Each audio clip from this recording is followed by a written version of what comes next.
So, Steve, it says here in verse 5 that every intent of the thoughts of human heart was only evil continually. How much room is there in that verse for any good in humans? There is none in this verse here. Now, I want to point one thing out is that this verse is often referred back to when talking about mankind in general. And it's referred in other types of doctrines to show, see, the heart of mankind is nothing but evil in it in general. But I think that this is talking about a particular group of people before the flood. Now, that doesn't mean that man doesn't have a sinful nature and that man doesn't have a distance from God.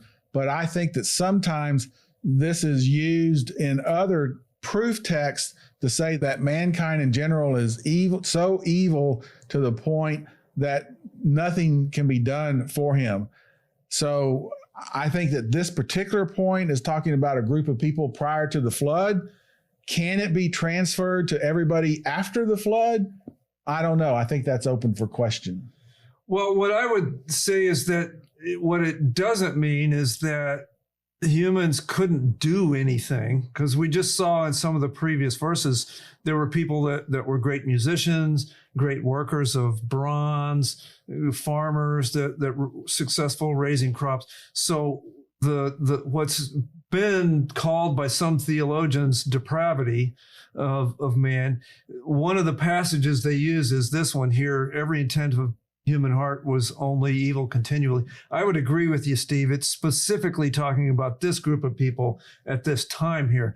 And but I think no theologian would ever say that people couldn't do something that we would call in a human sense good. What it's saying is that this group of people was only thinking about things that had a sinful motivation behind them. And that's what it's talking about. Now, there's parallels to that over in the New Testament, specifically Romans chapter 3. And if anybody wants to read that, go to Romans 3 and start in verse 10 and read through about the next 7 or 8 verses. And you're going to find there some similar types of sounding language where it says that all of man's thoughts are evil, that there's no good, none are good, no, not one. And so the teaching of Scripture that all people are sinful, I think, is very clear. Now, what it means by every intent was only evil, well, we have, like, for example, the questions that come up sometimes, well, if I go feed the poor, isn't that good?